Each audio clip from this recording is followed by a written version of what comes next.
Hi, thank you very much for joining me for a new show that I'm calling Painting of the Week. The idea is just to introduce an interesting painting by a different painter each week and just to talk briefly about why this is interesting, why this painting is so cool, what's happening here, how does it make you feel, just to kind of communicate my impressions.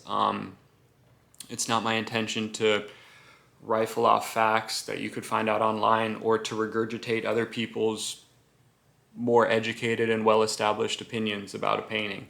I'm a painter, but I'm also someone who has a huge appreciation for the art that other people make. And what I want to do in this show is just highlight that briefly and introduce you to new and exciting paintings. So that's what we're going to do here. Thank you very much, and let's go.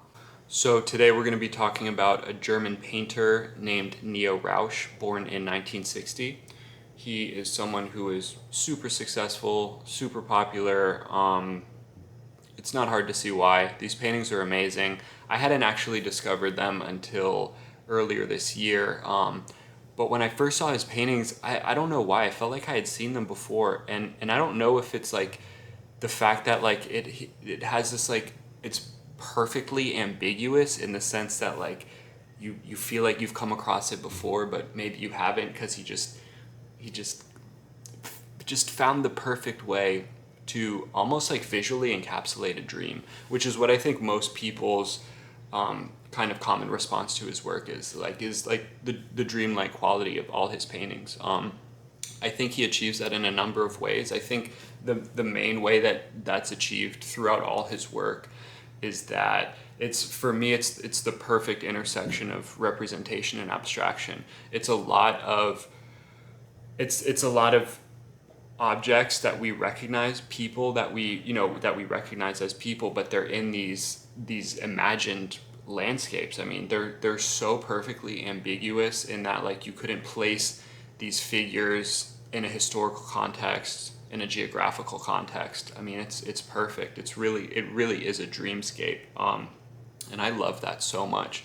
Another thing that I really like about the paintings is like the way the figures are dressed and represented.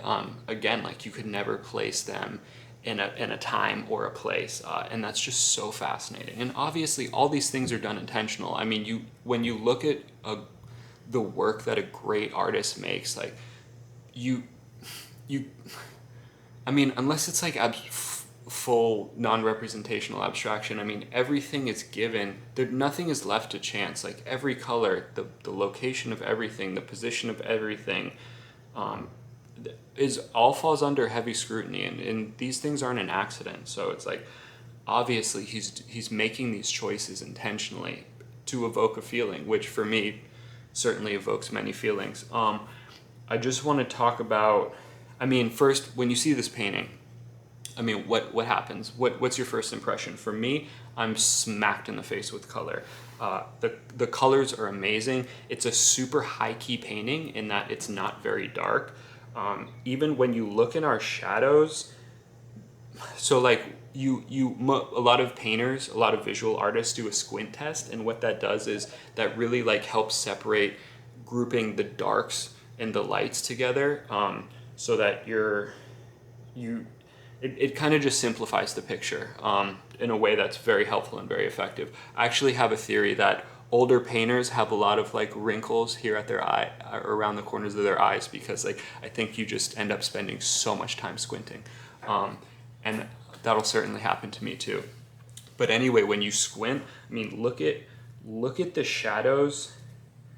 Look at the shadows in the foreground in the figure. I mean, they really only group medium, which is really interesting. What that does for me is that makes me feel like we're in a super bright environment, because think about it, the shadows aren't even that dark. So it's like, wow, I feel like I'm being blasted with light, not just blasted with color, but blasted with light. One other thing that's super duper interesting is the fact that we actually, our darkest dark is way in the background, and it's just this little rectangular shape of a roof. That's so interesting because I mean, this is now our highest point of contrast. This is our darkest dark in the whole picture. Usually, the highest point of contrast is going to, by default, be a focal point. Why did he have that be the focal point? I don't know if it helps create a lot of depth in the picture if our focal point feels arbitrary and is way in the background. But that's what's happening here, and you figure like that didn't happen by accident. That was an intentional choice made by the artist. The one last thing I want to talk about, and then I'm going to get you out of here, is here in the shadows. The shadows aren't just interesting in value in that they group medium, but they're so red, and I love the way the red shadow on the green outfit just creates this wonderful vibration. Obviously, red and green are opposites on the color wheel, so when we put them together, they're just going to vibrate out of control. And for me, that definitely happens here. I mean, it's a fascinating composition. We have this pink bar that almost runs halfway through the whole thing.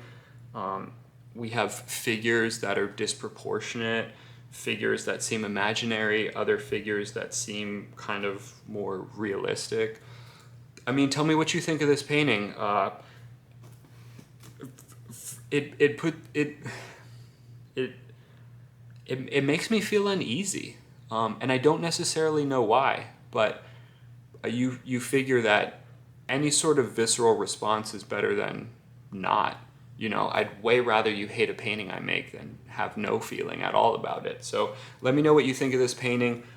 If you're interested in this artist, look at more of his work. I mean, there are hundreds of paintings like this. They're not all this high key and this kind of saturated in color, but they're all fascinating in the sense that they're these dreamlike landscapes where we have a lot of figures interacting in a very interesting way. Thanks for tuning in, and I'll see you next time.